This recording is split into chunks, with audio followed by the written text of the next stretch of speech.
Alien warships surrounded the USS Earth. Then its dark ship engines came online. The stars outside the viewport did not move. That was the first thing Captain Sarah Reyes noticed every time she walked onto the bridge of the USS Earth. The ship was so large that the stars looked painted on glass, frozen in place, as if the whole galaxy had stopped to watch what humanity would do next. The USS Earth was not just a ship. It was a message. Built in secret over 12 years, hidden inside a hollowed-out asteroid in the outer rings of the Sol system, it was the largest vessel humanity had ever built. From the outside, it looked like an old-style battleship, heavy and blunt, with thick plates of gray armor and rows of gun turrets that seemed almost too simple for a species that had already touched the stars. That was on purpose. The engineers who built it wanted it to look slow. They wanted it to look tired. They wanted every alien eye that looked at it to think, this is not a threat.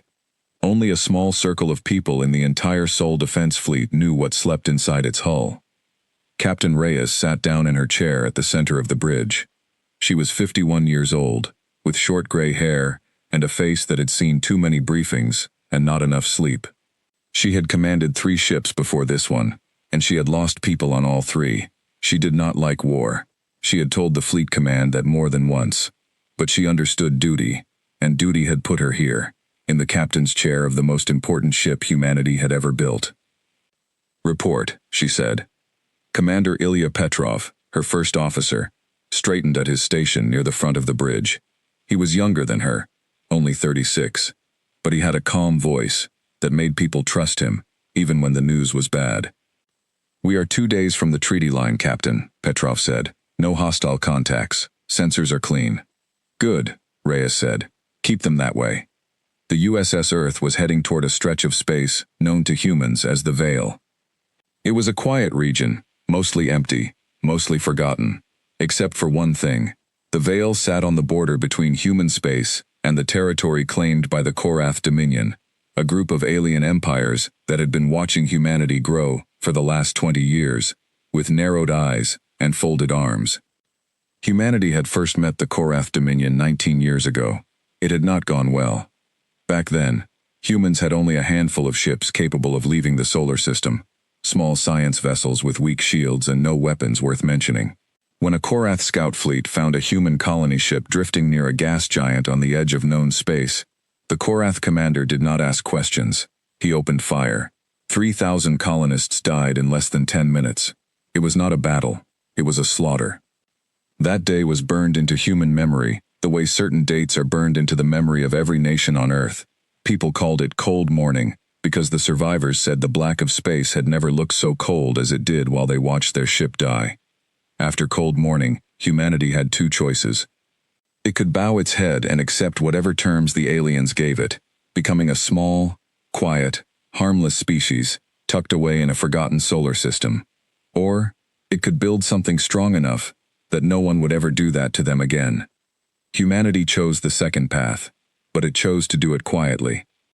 For 19 years, while human diplomats smiled and signed weak trade agreements, while human colonies stayed small and unarmed on purpose, while every alien report on humanity said the same thing, primitive, harmless, no threat, the deepest parts of human industry had been building something else.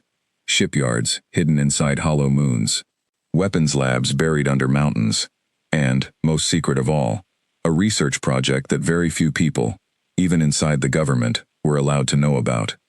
They called it the Dark Ship Project. Captain Reyes had been briefed on it only once, 3 years ago, in a room with no windows and no recording devices.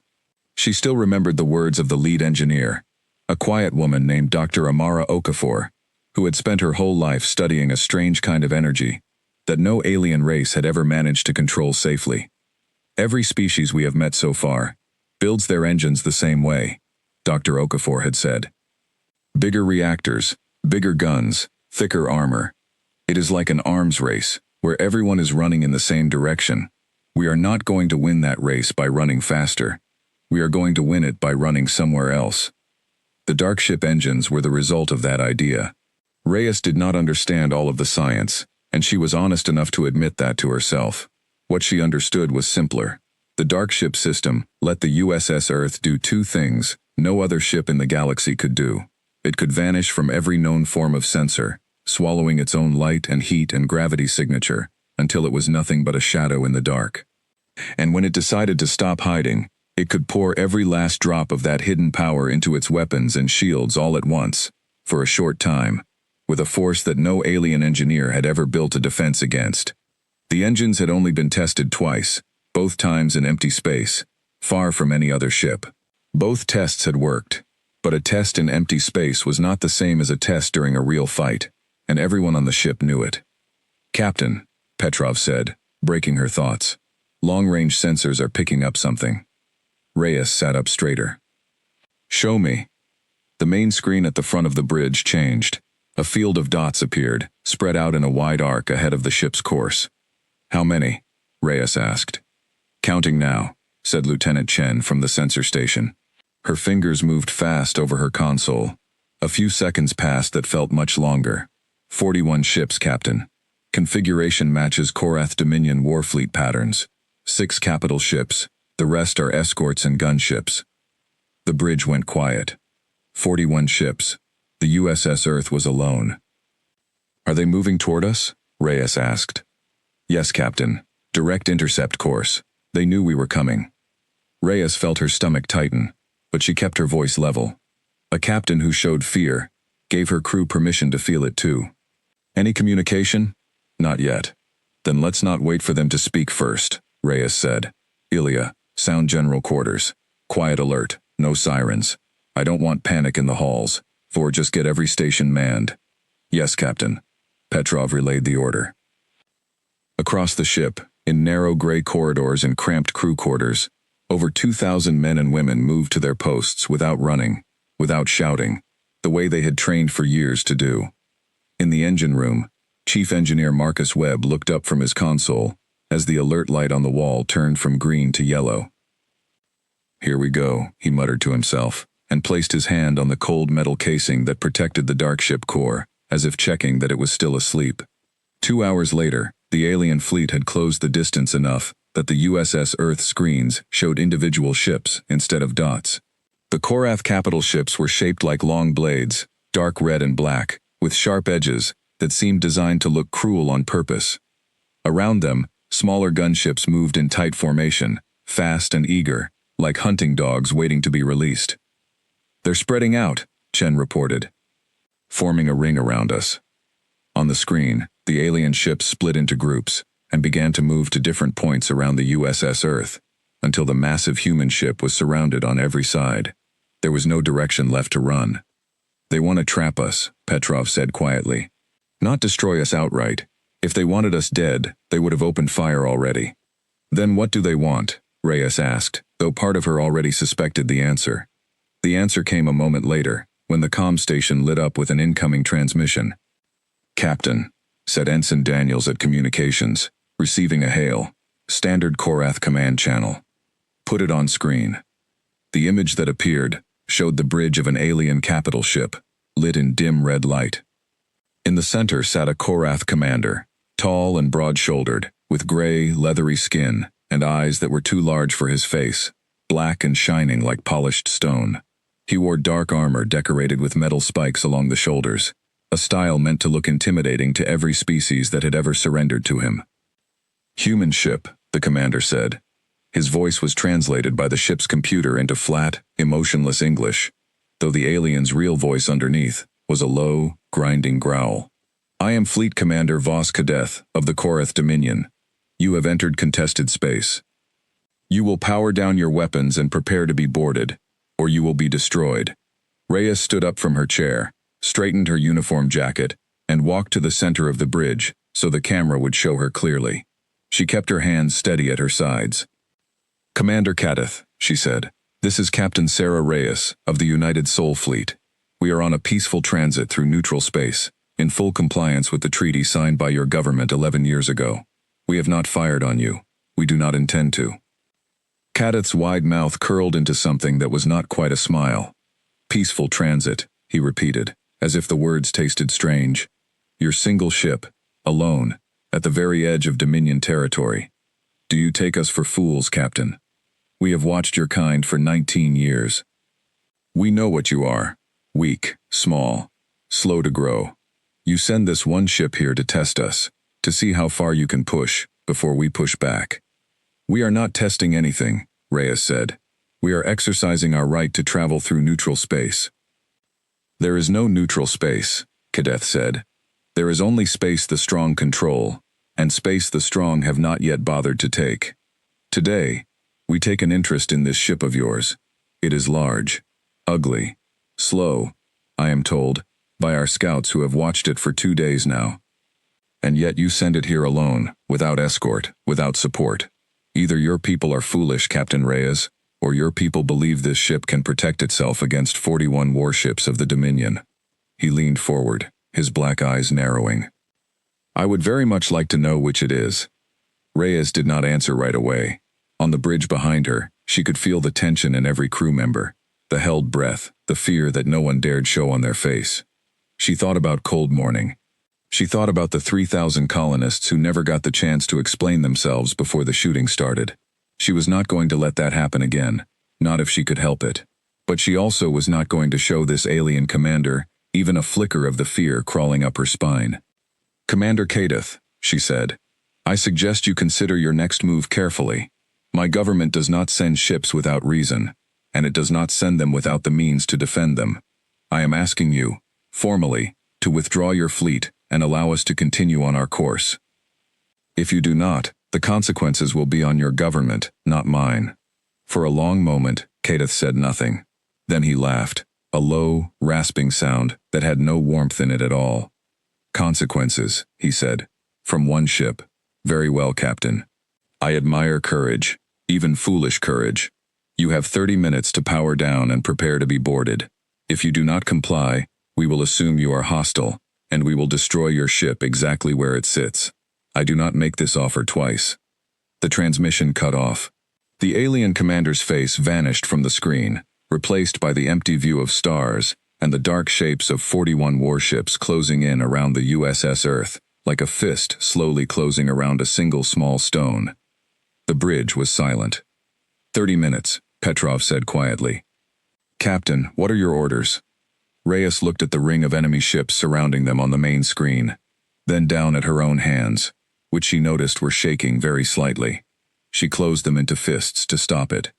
Get me Chief Engineer Webb, she said. Now. A moment later, Webb's voice came through the comm, tight with tension. Webb here, Captain. Marcus, Reyes said, I need you to tell me the truth. If I give the order, can the dark ship engines actually work? Not in a test. Not in an empty system. Right now, surrounded. 30 minutes from a fight we cannot win any other way. There was a pause on the line. In the engine room, Webb looked at the massive dark core resting in its cradle of cables and cooling systems, silent for now, waiting. He thought about the years of work, the failures, the 2 successful tests, and the one question no one could truly answer until it happened for real. Captain, Webb said slowly, I believe it can work. I cannot promise it. No one can promise something like this. But I believe in it, and I believe it's the only thing on this ship that can get us out of what's coming. Reyes closed her eyes for 1 second. Then she opened them, and when she spoke, her voice was steady and calm, the voice of a captain who had already made her choice. Then let's find out, she said. All hands, prepare for dark ship activation. This is not a drill. Across the ship, alarms shifted to a new tone, one that most of the crew had never heard outside of training simulations. In the engine room, Webb placed both hands on the activation panel, took one long breath, and began the sequence that would either save the USS Earth or destroy it from the inside before the Korath fleet ever fired a single shot. Outside, in the cold dark of the Veil, 41 alien warships waited, unaware that the slow, ugly human vessel they had surrounded was about to show them exactly why humanity had built it in secret for 12 long years. The countdown had begun. Alien warships surrounded the USS Earth. Then its dark ship engines came online. The order to prepare for dark ship activation moved through the USS Earth like a wave. In the engine room, red lights began to blink along the walls, and the deep hum of the ship's normal reactor grew louder as backup systems came online to support whatever was about to happen. Chief Engineer Marcus Webb stood in front of the activation panel, with his hands resting on its cool metal surface. Around him, a team of 12 engineers moved fast but carefully, checking readings, calling out numbers, watching the great dark core at the center of the room, the way a nervous parent watches a sleeping child during a thunderstorm. The core itself did not look like much. It was a smooth black sphere, about the size of a small car, held in place by a cage of thick cables that pulsed faintly with light. It made no sound. It gave off no heat that any sensor could easily detect. That was the whole point. The dark ship core did not work by burning fuel or splitting atoms the way normal reactors did. It worked by bending a small pocket of space around itself, folding light and energy inward instead of letting it escape, storing power the way a held breath stores air. Dr. Amara Okafor, the scientist who had led the project from the very beginning, had once explained it to Webb using a simple picture. "Think of every other engine in the galaxy as a bonfire," she had said. "Bright, loud, easy to see from far away. Ours is different. Ours is like a held breath, silent, invisible. But when you finally let it out all at once, it can knock a person off their feet." Webb had never forgotten that description. He thought of it now, watching the black sphere sit silent and still, while, somewhere outside the hull, 41 enemy warships waited to see if the USS Earth would surrender. "Core temperature stable," said one of the engineers. "Field integrity at 98%. "Good," Webb said. "Bring primary containment online. Slow and steady, people. We rushed this once in testing, and it cost us a whole lab. We are not rushing it today." He was thinking of the accident 3 years earlier, during an early test on a research station in the asteroid belt. A junior technician, eager to prove the system faster than expected, had pushed the activation sequence too quickly. The result had not been an explosion, not exactly, but a strange collapse of space around the test core that had torn a hole through 2 decks of the station before automatic safety shut it down. 3 engineers had died. Dr. Okafor had grounded the entire project for 6 months after that, rebuilding every safety system from the ground up, refusing to let anyone touch the core again until she was certain as she could be, that it would never happen a second time. Webb had been in that lab the day of the accident. He still remembered the sound. He was not going to let it happen on his ship. On the bridge, Captain Reyes watched the timer counting down in the corner of the main screen. 22 minutes left before the Korath deadline expired. She turned to Commander Petrov. "Talk to me, Ilya. What are our options if the dark ship system fails?" Petrov's jaw tightened. "If it fails completely, we're looking at conventional weapons and shields only. Against 41 ships, 6 of them capital class, we would not survive an extended fight. Best case, we could hold out long enough for the fleet's automatic distress beacon to reach Sol Command, but that's a 19-day journey at maximum relay speed. Help would not arrive in time. And if it partially fails, activates but doesn't perform as expected?" "Unknown," Petrov admitted. "We've never tested it under combat stress. Dr. Okafor's team ran simulations, but simulations aren't the real thing." Reyes nodded slowly. She had known all of this before asking, but hearing it said out loud helped her think. She looked around the bridge at her crew, all of them working their stations with tight, controlled movements. The particular kind of quiet that comes from people who are frightened but refuse to let it stop them from doing their jobs. She thought about the meeting, 3 years ago, when Fleet Command had first told her she would captain the USS Earth. General Okonkwo, the head of Sol Defense, had put it plainly. "This ship is a gamble, Captain Reyes. A big one. We're betting that hiding our real strength for 20 years will let us reveal it at exactly the right moment, catch our enemies off guard, and buy us decades of peace instead of decades of war. If we're wrong, if the technology fails, or if we reveal it too early, or too late, the cost could be very high. I'm giving you this ship because I trust you to know the difference between too early and too late." Standing on the bridge now, surrounded by an alien fleet with a gun to humanity's head, Reyes hoped she was making the right call. There was no way to know for certain. There rarely was, in her experience. A captain made the best decision she could with the information she had, and then she lived with what came next. "Time?" she asked. 19 minutes to Korath deadline, Chen reported from the sensor station. "Enemy fleet holding position. No change in their formation." "And our dark ship status?" "Engineering reports core stability climbing steadily. Webb estimates full readiness in 15 minutes, Captain. It's close. Too close, Reyes thought, but she kept that thought off her face. While the engine room worked, and the bridge waited, a different kind of tension moved through the rest of the ship. In the crew quarters and mess halls, off-duty personnel gathered around monitors showing the tactical display, watching the ring of red enemy markers surrounding the single blue dot that represented their home. Nobody spoke much. Somebody had turned off the background music that usually played in the mess hall, as if silence felt more honest than pretending things were normal. In a small maintenance bay near the ship's spine, a young technician named Priya Nair sat with her back against a bulkhead, holding a photograph in her hands. It was a real paper photograph, old-fashioned, of her parents standing outside their home in Mumbai. She had brought it with her on every posting since she joined the fleet 6 years ago. She looked at it now and thought about cold morning, the way everyone her age had grown up thinking about it, the way children were taught about it in school, the same way older generations had once been taught about world wars. She had been 12 years old when it happened. She remembered her mother crying in front of the television, not because she had lost anyone on that colony ship, but because for the first time, the whole planet had understood how small and fragile humanity really was, in a galaxy full of stronger, older, crueler neighbors. Priya had joined the fleet because she never wanted to feel that fragile again. Sitting in the maintenance bay now, waiting to find out if the ship she served on would survive the next 20 minutes, she found herself hoping that the engineers who built the dark ship system had done their job well enough to make that feeling disappear for good. Back on the bridge, the alien fleet's formation shifted slightly. Chen's voice cut through the quiet. "Captain, Korath capital ships are charging weapons, not firing, but I'm reading energy spikes consistent with main battery power-up across 3 of their 6 heavy cruisers. They're getting ready to make good on the threat," Petrov said grimly. "Time to deadline? 14 minutes. Time to dark ship readiness?"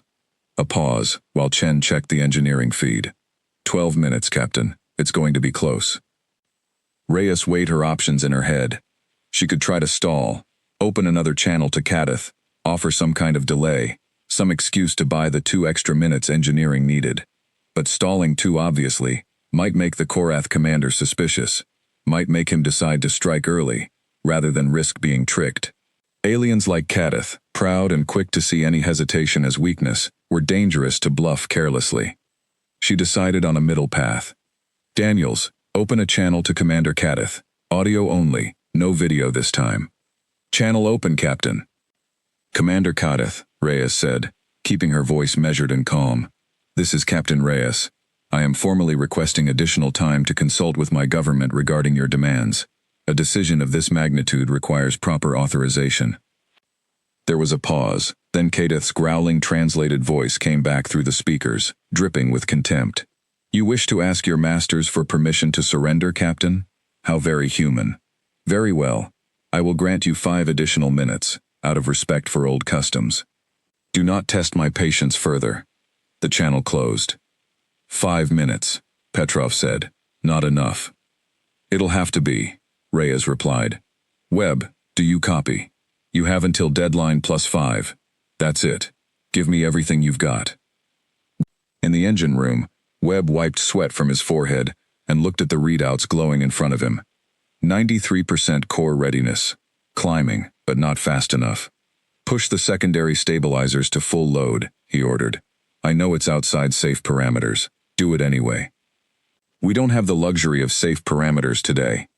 The engineers around him exchanged nervous glances, but nobody argued. They knew the stakes as well as he did. One by one, warning lights along the containment cage shifted from green to amber, as the system was pushed harder than it had ever been pushed before, even during testing. The black sphere at the center of the room began, very faintly, to hum. It was a sound none of them had heard from the core before, low and strange, almost like something breathing. Webb felt the hair on his arms stand up.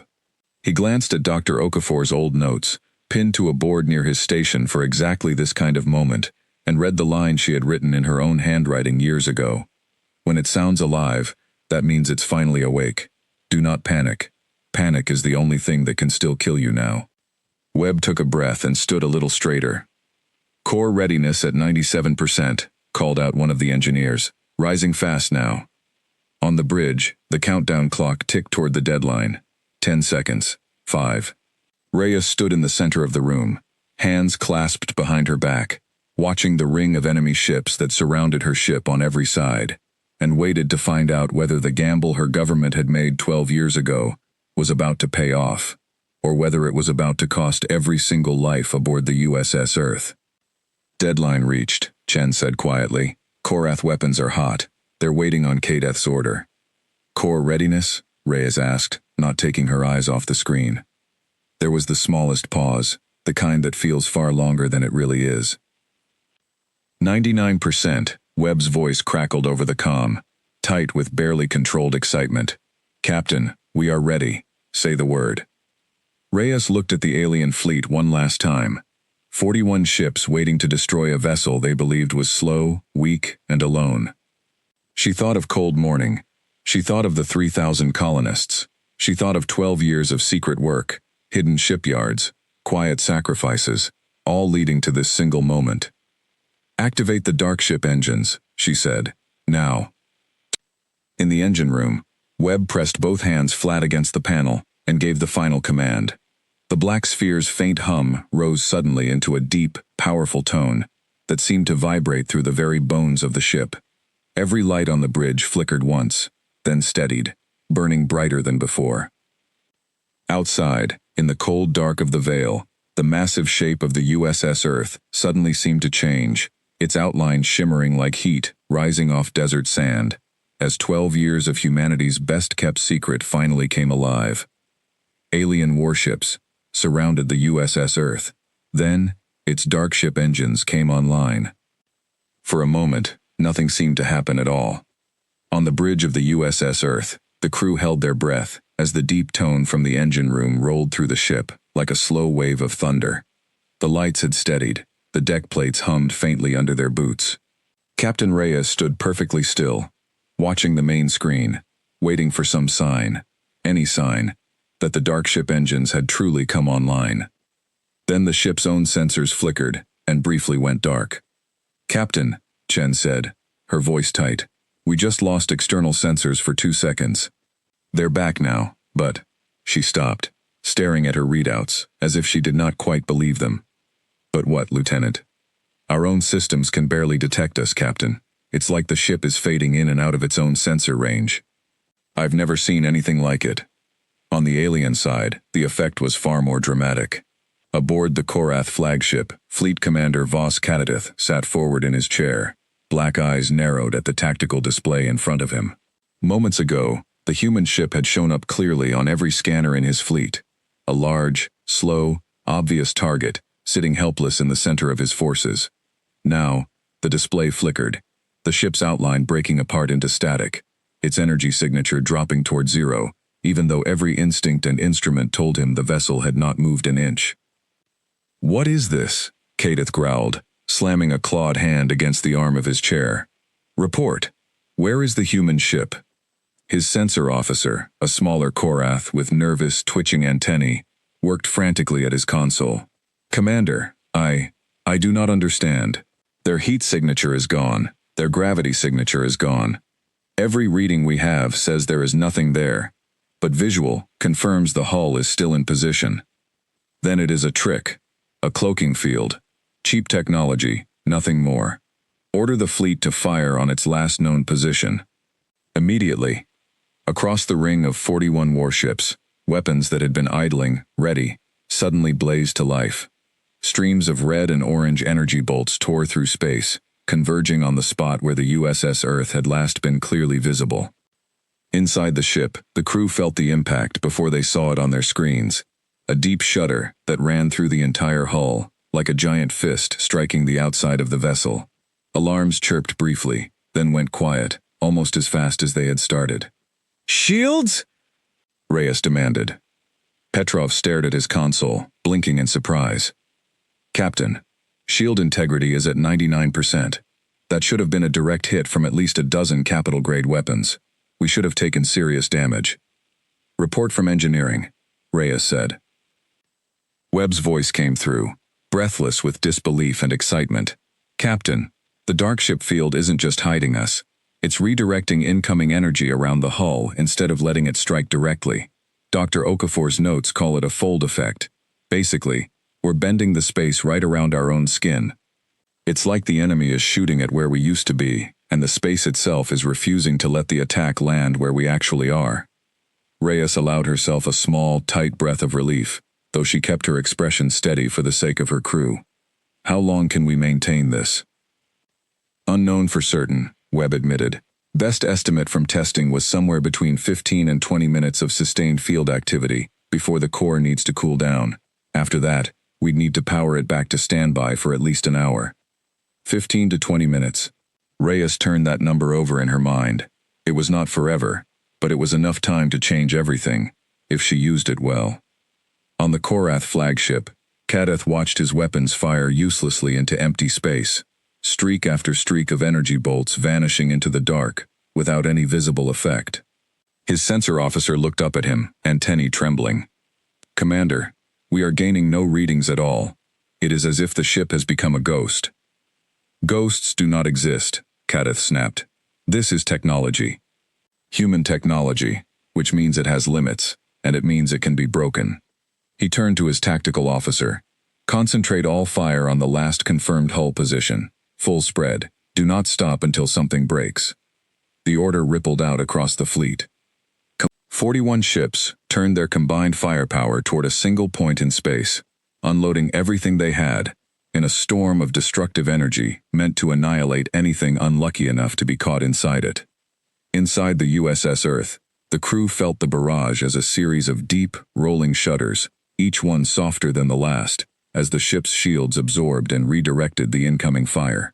On the bridge, sparks briefly flew from one damaged console near the back, quickly put out by a young crewman with a fire suppression unit.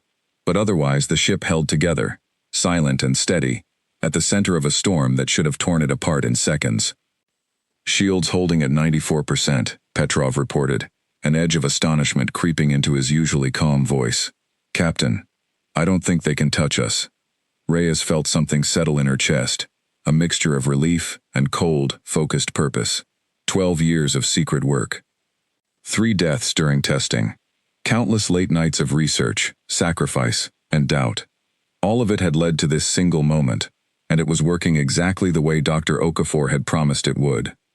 But surviving was only half the plan. The other half required something harder. "Ilya," Reyes said, "damage assessment on the enemy fleet. Which of their capital ships is providing the most coordinated fire support?" Petrov checked his readouts. "Their flagship, Captain. The lead cruiser. It's directing targeting data to the rest of the fleet, coordinating their fire patterns." "That's Kadeth's ship," Reyes said. "If we take out its ability to coordinate the others, the rest of their fleet becomes a lot less organized, a lot less dangerous." She turned toward the weapons station. "Lieutenant Osei, can our weapons systems fire while the dark ship field is active?"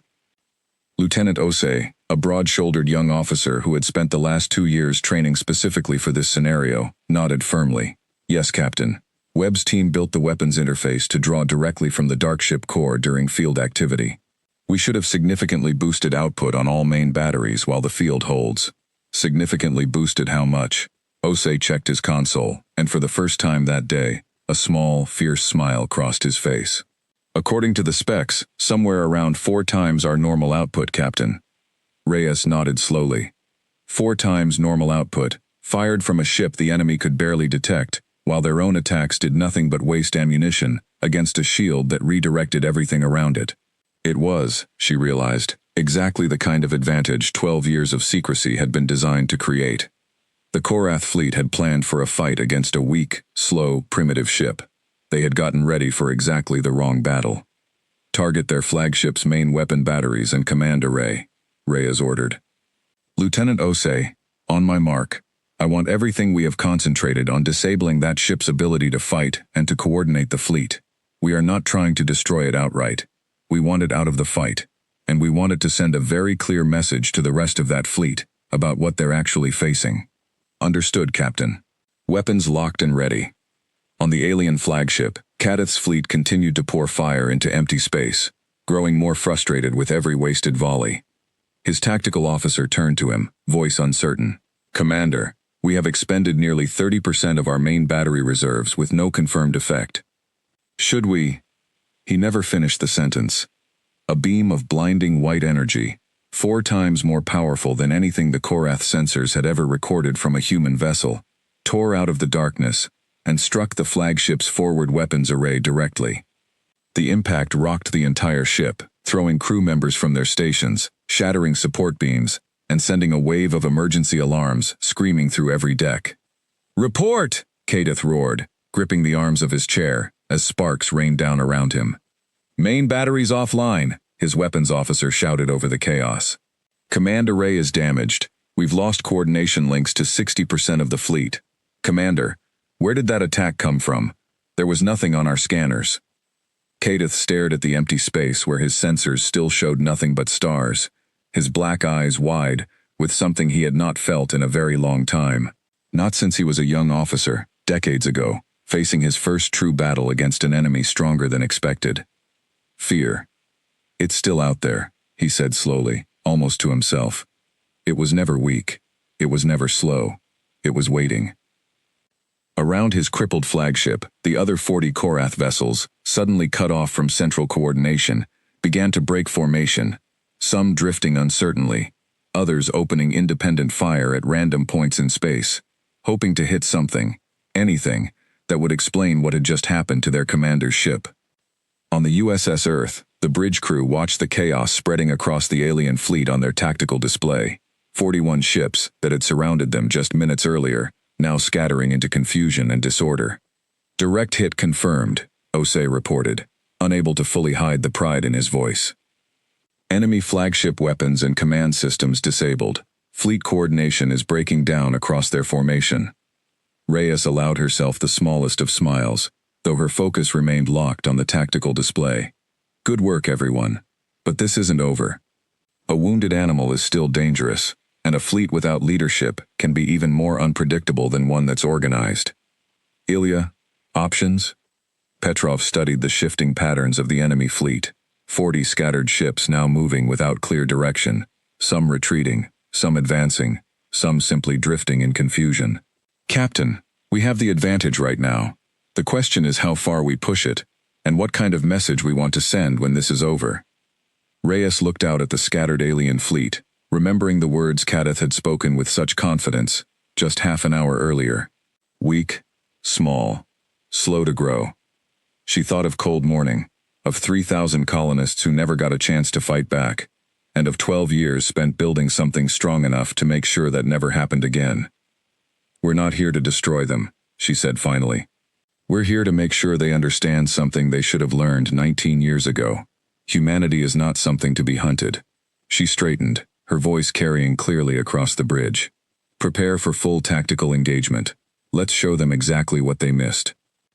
Around the USS Earth, still wrapped in its shimmering, nearly invisible field, the crew moved into position, ready to turn the tables completely on a fleet that had come expecting an easy victory, and instead found itself facing the true face of humanity for the very first time.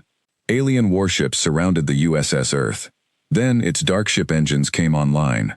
The Korath fleet, once a tight and disciplined ring around a single ship, had become something closer to a crowd of frightened animals. 40 warships drifted without central command, their captains shouting conflicting orders across broken communication channels, none of them able to explain what had struck their flagship or where the attack had come from. On the USS Earth, Captain Reyes watched the chaos spread across her tactical display and felt the weight of the next decision settle onto her shoulders. She had spent her whole career trying to avoid moments like this one, moments where the choice was not between right and wrong, but between different shades of necessary harm. "Lieutenant Osei," she said, "status on our weapons and the dark ship field. Field integrity steady at 91%, Captain. We've used about 6 minutes of our estimated 15 to 20-minute window. Weapons are fully charged and ready on your order." Reyes nodded slowly. Time was against her, but so was caution. A crippled, frightened fleet could still do a great deal of damage if it panicked in the wrong direction, especially if some of those 40 ships decided that retreating meant firing wildly at anything nearby, human or otherwise. "Ilya," she said, turning to Petrov, "give me a breakdown. How many of those ships still show combat readiness?" Petrov studied his console for a moment. Roughly 2/3 of the fleet still has functioning weapons and shields, Captain. The rest are either drifting with damaged systems or have already begun retreat maneuvers. Their flagship is dead in the water, life support only. And Kadeth? Is he still alive? Sensors show minimal activity aboard the flagship consistent with emergency power only. We can't confirm his condition from here. Reyes considered this. Her plan had never been to wipe out 41 ships. That kind of overwhelming destruction would only prove every fear the Korath Dominion already held about humanity, that they were a species not to be trusted, a threat to be destroyed before it grew any stronger. What she needed instead was something harder to achieve, an unmistakable demonstration of strength, followed immediately by an offer of restraint. Fear alone bred more war. Fear paired with mercy, if delivered carefully, might actually build something new. "Comm channel to the fleet," she ordered. "General broadcast, all Korath vessels, override any local jamming they might be using to block outside signals." "Channel open, Captain," Daniels confirmed. Reyes stood at the center of the bridge, her voice steady and clear, as it carried out across the scattered alien fleet. "This is Captain Sarah Reyes, of the United Sol Fleet, aboard the vessel you know as the USS Earth. Approximately 19 minutes ago, your commander gave us an ultimatum. Surrender, or be destroyed. We have chosen a third option. As you can see, we are neither weak nor helpless, and we did not fire first. We disabled your flagship's weapons and command systems as a demonstration, not as an act of war. We could have done far worse. We chose not to." She paused, letting the words settle across the broken fleet before continuing. "I am offering every remaining ship in this formation the chance to stand down and withdraw from this system without further engagement. We have no wish to destroy you. We have no wish for further bloodshed today. But if any vessel continues hostile action against this ship, we will respond, and we will not hold back a second time. The choice is yours." The channel fell silent for a long moment. On the tactical display, the scattered Korath ships hung motionless in space, as if the entire fleet were holding its breath, waiting for someone, anyone, to decide what happened next. Then, slowly, one of the smaller gunships broke away from the loose formation, powering down its weapons, and beginning to move away from the human ship. A second followed. Then, a third. "Captain!" Shen reported, disbelief plain in her voice. "Multiple enemy vessels are disengaging." Weapons powering down across nearly half the fleet. Reyes allowed herself a small breath of relief, though she kept her focus locked on the display. Half the fleet standing down was good. It was not everything. It was at that moment that 3 of the remaining Korath capital ships, still armed and apparently unwilling to accept what had just happened, opened fire simultaneously on the USS Earth's position, their captains perhaps deciding that panic and aggression were safer than the uncertainty of trusting an enemy's word. "Incoming fire. 3 capital-class vessels," Osei reported sharply. "Direct hits on our shields." The ship shuddered under the impact, though the dark ship field held steady, absorbing and redirecting the assault just as it had before. Reyes felt her jaw tighten. "They didn't listen," Petrov said grimly. "Then we make sure the rest of the fleet understands the difference between a warning and a threat," Reyes said. "Osei, target those 3 ships. Weapons and engines only. Minimize casualties where possible, but I want them stopped." "Yes, Captain. Targeting now." The USS Earth's main batteries fired in 3 precise coordinated bursts.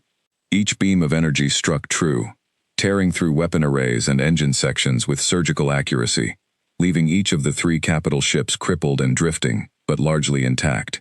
Explosions bloomed briefly against their hulls, bright flashes swallowed quickly by the dark of space, but none of the 3 ships broke apart entirely. On the bridge of one of the crippled cruisers, a young Korath weapons officer named Threx stared in horror at his own damaged console, watching as every system that could threaten the human ship went dark all at once, disabled with a precision that felt almost gentle compared to what could have happened. "They could have destroyed us," he said quietly to his captain, who stood frozen at the center of the bridge. "They had the power to end this ship completely, and instead, they only stopped us from fighting." His captain said nothing for a long moment, staring at the tactical display where the human vessel remained calm and steady at the center of the battlefield, untouched despite everything the fleet had thrown at it. Power down remaining systems, the captain finally ordered, his voice hollow. Signal surrender. We are done here. Across the scattered fleet, similar scenes played out on ship after ship. As the third and final holdout crew watched their own weapons go dark under the same precise, restrained human fire, the remaining Korath vessels began, one by one, to power down and drift into stillness, their crews finally understanding that resistance served no purpose against an enemy who could have annihilated them completely, and had chosen, again and again, not to. Within 8 minutes of the first shots fired, the once proud fleet of 41 warships that had surrounded a single human vessel now floated in scattered silence, weapons dark, most systems reduced to minimal power, waiting to see what their captor intended to do with them. On the USS Earth, Reyes watched the tactical display settle into quiet, and let out a long breath she felt she had been holding for the better part of an hour. "Darkship field status?" she asked. "Field integrity at 78%, Webb reported over the comm, his voice tired but steady. "We're well within safe operating limits still, Captain, but I'd recommend we don't push it much further today. The core needs rest eventually, even if it's not urgent yet." "Understood. Good work, Marcus. Truly. All of engineering." "Thank you, Captain. For what it's worth, Dr. Okafor would be proud." Reyes turned her attention back to the shattered remains of the Korath fleet, drifting in silence around her still nearly invisible ship. Somewhere out there, aboard a crippled flagship running on emergency power, Fleet Commander Voss Kadath was likely watching the same scene unfold, forced to reckon with everything he had believed about the weak, primitive species he had come to threaten just an hour earlier. "Daniels," Reyes said, "reopen the channel to the flagship. I want to speak with Kadath directly, if he's still able to respond." A moment passed before Daniels nodded. "Channel open, Captain. Audio only. Their video systems appear to be down." "Commander Kadath," Reyes said, her voice calm but carrying an edge of quiet authority that had not been there during their first conversation. "This is Captain Reyes. Your fleet has stood down. I trust you understand why." There was a long pause before Kadath's voice, rougher now, stripped of its earlier confidence, came back through the speakers. "You could have destroyed us completely," he said. "Every ship, every soul aboard them, and you chose not to." "That's correct," Reyes said, "because destroying your fleet was never our goal. Our goal was to make sure you understood something you clearly did not, before today. Humanity is not weak. We are not primitive. We are not a species you can threaten without consequence. But we are also not interested in becoming the kind of enemy your government has feared we might be. There is a difference between strength and cruelty, Commander. I am hoping today proves we understand that difference, even if some in your government may not believe it yet." Kadath was silent for a long moment. When he spoke again, his voice carried something that had not been there before, a kind of careful, wary respect that felt strange coming from a commander who had, less than an hour earlier, threatened to destroy her ship without a second thought. 19 years, he said quietly. 19 years. We believed we understood exactly what your kind was capable of. We were wrong. I do not know yet what that means for my government, or for yours. But I will carry this message back to the Dominion myself, Captain Reyes, exactly as I witnessed it here today. That's all I ask, Reyes said. Withdraw your fleet, Commander. Return to your territory. We have no wish to press this further, provided you have no wish to test us again. Understood, Kadath said. There was a pause, and then, almost reluctantly, he added, For what it is worth, Captain, you fought with more honor today than I expected from your kind. I will not forget it. The channel closed. On the bridge of the USS Earth, the crew watched in tense silence as the crippled Korath fleet slowly began to gather itself, ship by ship powering just enough systems back online to limp away from the site of the battle, retreating deeper into Dominion territory, carrying with them a story that would soon reach every corner of Korath space, and likely far beyond it. Reyes sank back into her captain's chair for the first time in nearly an hour, feeling the exhaustion of the encounter settle into her bones all at once. Around her, the bridge crew began to relax, quiet murmurs of relief passing between stations as the immediate danger finally eased. Captain, Petrov said softly, standing beside her chair, we did it. Reyes nodded slowly. watching the last of the Korath ships vanish into the dark on her main screen. "We did," she agreed. "But this is only the beginning, Ilya. Today, one Korath commander learned the truth about humanity. Word will spread. Some will fear us more because of it. Others may finally choose to respect us instead. Either way, nothing is going to be the same after today." She looked out at the empty space, where 41 warships had surrounded her ship just an hour earlier, and thought of the 12 years of secret work that had made this moment possible, of Dr. Okafor's steady faith in a project most people had thought impossible, of every engineer and scientist and sailor who had given up comfort, safety, and sometimes their lives, all so that humanity would never again face a cold morning without the strength to answer it. "Send word to Sol Command," she said finally. "Tell them the dark ship engines performed exactly as promised. Tell them humanity finally has something to say to the rest of the galaxy. And today, we said it clearly." As the USS Earth began its long journey home, its hidden engines finally allowed to power down and rest, word of what had happened in the quiet stretch of space called the Veil was already beginning to spread, carried by frightened Korath crews back to their own government, and eventually, far beyond it, to every corner of a galaxy that was about to learn humanity's name in a way it had never expected. Alien warships surrounded the USS Earth, then its dark ship engines came online. 3 weeks after the battle in the Veil, the USS Earth returned home to the Sol system, sliding quietly through the outer asteroid belt toward the hidden shipyard where it had first been built. Captain Sarah Reyes stood on the bridge, watching the pale shape of Earth grow larger on the main screen, and felt something she had not expected to feel after everything that had happened. But also a strange kind of sadness, the kind that comes from knowing a chapter has closed, and a new, uncertain one is about to begin. The story of what happened in the Veil had not stayed quiet for long. Within days of the encounter, Korath diplomatic channels had gone unusually silent, and then, just as suddenly, unusually active. Word had spread through Dominion space fast, carried first by frightened crews who had watched their fleet get crippled without ever seeing what struck them, then by officers eager to explain themselves to superiors who demanded answers, and finally by Fleet Commander Vos Kadeth himself, who had insisted on delivering his report to the Dominion's ruling council in person. Reyes had not heard exactly what Kadeth said in that meeting. She likely never would, but the results had spoken loudly enough on their own. Within a week of the USS Earth's return to the Veil border, a formal diplomatic request had arrived at Sol Command, asking, for the first time in 19 years, for a face-to-face meeting between human representatives and senior members of the Korath Dominion Council. Not a demand, not an ultimatum, a request. It was a small thing, on its surface. A single meeting did not undo 19 years of fear and distrust, and it certainly did not erase the memory of Cold Morning, which still weighed heavily on humanity's collective memory, and always would. But it was, Reyes thought, a beginning. A door that had been slammed shut for nearly 2 decades, cracked open just slightly. Down in the engine room, Chief Engineer Marcus Webb ran his final diagnostic checks on the dark ship core, now resting quietly in standby mode after its long journey home. The black sphere sat still and silent in its cradle of cables, giving no outward sign of the power it had unleashed just weeks earlier. Webb found himself standing in front of it for a long moment, remembering the accident that had taken 3 of his colleagues years before, remembering the sound the core had made the day it finally worked exactly as promised. "We did it," he said quietly to the empty room, though he was really speaking to the memory of everyone who had worked on the project before him, especially those who never got to see it succeed.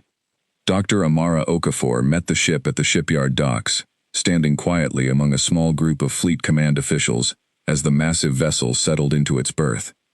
She had aged considerably in the years since Webb first met her, her dark hair now streaked heavily with gray, but her eyes still held the same sharp, careful focus he remembered from their earliest meetings about the project.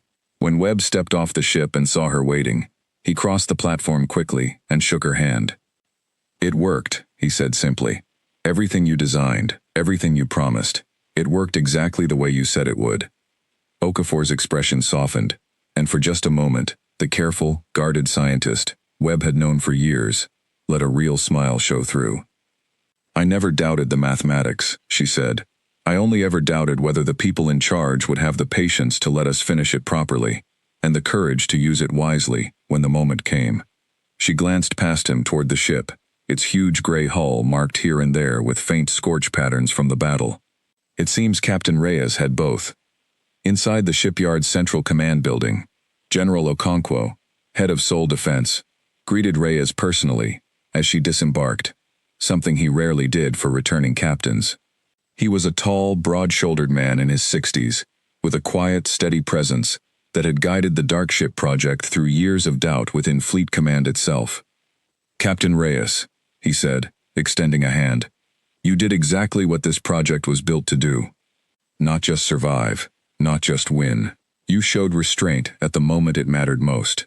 That is not something we can teach in training. That is something only a good captain brings to a moment like that on her own."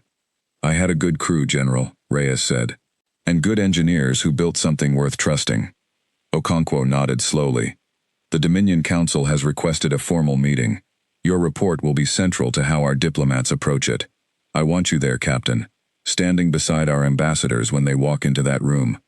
The Korath need to see the same person who chose not to destroy their fleet when she had every reason and every ability to do so. That image matters more than any speech our diplomats could give." Reyes considered this for a moment, then nodded. "I'll be there." 6 weeks later, in a neutral space station built specifically for the occasion, Captain Sarah Reyes stood beside Ambassador Elena Vasquez as human and Korath representatives met face-to-face for the first time in the history of their two peoples. Fleet Commander Vos Kadeth was present as well, standing near the back of the Korath delegation, his black eyes finding Reyes across the room the moment she entered. He approached her once during a break in the formal proceedings, standing a respectful distance away, his posture noticeably different from the arrogant, threatening figure who had first appeared on her view screen months earlier. "Captain Reyes," he said, "I did not expect to see you here." "I didn't expect to be here either, Commander," Reyes admitted, "but I suppose neither of us expected much of what's happened since the veil." Kadeth's mouth twisted into something that might, on a human face, have been the beginning of a smile. "No," he agreed. "We did not." He paused, glancing briefly at the ongoing negotiations happening across the room. "My people are not accustomed to admitting mistakes, Captain. It does not come easily to us. But I have told the Council, and I will tell you directly now, that I misjudged your species badly. I believed strength always announces itself loudly, with threats and displays of force. Your kind hid its true strength for 19 years, and when the moment came to reveal it, you used just enough to prove your point, and no more. That is a different kind of strength than the one my people were raised to respect. I find, much to my own surprise, that I respect it more." Reyes considered his words carefully before responding. "We didn't hide our strength because we wanted to trick anyone, Commander. We hid it because we were afraid of exactly what almost happened in the Veil, a fight neither side truly wanted, born out of fear and misunderstanding, rather than any real reason for conflict. I would rather my people never have to reveal that kind of strength again, honestly. I would rather we find a way to build something better than fear on both sides." Kadeth studied her for a long moment, his black eyes unreadable in the way alien expressions so often remain to human observers. "That," he said finally, "is a sentiment I believe my government could learn to work with, Captain. Whether it will, I cannot promise. Change comes slowly to old empires, but it is a start." He gave a small, formal bow, unfamiliar on his broad frame but clearly meant with sincerity, and returned to the Korath delegation without another word. Months passed. The formal peace talks that began that day in the neutral space station continued in fits and starts, slow and difficult, as such things always are between two peoples who had spent nearly 2 decades regarding one another with suspicion and fear. There were setbacks, disagreements, and moments when the whole fragile process seemed ready to collapse entirely. But it did not collapse. Slowly, carefully, a new kind of relationship began to take shape between humanity and the Korath Dominion. One built not on the illusion of human weakness, nor on the threat of overwhelming human strength, but on something rarer and more difficult to achieve, a mutual, if still cautious, respect. Word of what happened in the Veil eventually spread far beyond Korath space, carried along trade routes and diplomatic channels to other alien governments who had, for years, held quiet, dismissive opinions about the small, primitive species tucked away in an unremarkable solar system. Slowly, carefully, those opinions began to shift. Some governments grew more cautious in their dealings with humanity. Others, more curious, began sending careful diplomatic feelers of their own, wondering what other secrets this quiet, patient species might be keeping behind its unassuming exterior. Back on Earth, in a quiet ceremony attended by only a small group of officials, engineers, and family members, Fleet Command unveiled a modest memorial at the edge of the hidden shipyard where the USS Earth had been built. It bore the names of the 3 engineers who had died during the early dark ship tests, along with a simple inscription that Dr. Okafor herself had chosen. They believed in a quieter kind of strength, so that others would not have to fear a louder one. Captain Reyes attended that ceremony, standing quietly among the small crowd, thinking not just of the 3 names carved into the stone, but of everyone who had made that day in the Vale possible. The engineers who worked in secret for over a decade, the scientists who never gave up despite setbacks and tragedy, the crew who had trusted her judgment during the most dangerous minutes of their lives, and the countless people back on Earth who had lived for 19 years under the shadow of cold morning, never knowing that quiet, patient work was underway to make sure such a tragedy never happened again. As the ceremony ended and the small crowd began to disperse into the cool evening air, Reyes found herself looking up at the sky, where somewhere far beyond sight, the USS Earth rested in its shipyard berth, its dark ship engines quiet and dormant once more, waiting, patiently, for whatever might come next. Humanity had spent 19 years being underestimated, dismissed as small, weak, and slow to grow. That story had ended in the Vale, not with the roar of total destruction, but with something quieter, and, in its own way, far more powerful. The simple, undeniable proof that strength, used wisely and with restraint, could accomplish more than fear ever could. The galaxy had learned humanity's name that day. What it would do with that knowledge remained, like so much of the future, still unwritten. But for the first time in nearly 2 decades, Captain Sarah Reyes found herself looking toward that unwritten future, with something she had not felt in a very long time: hope.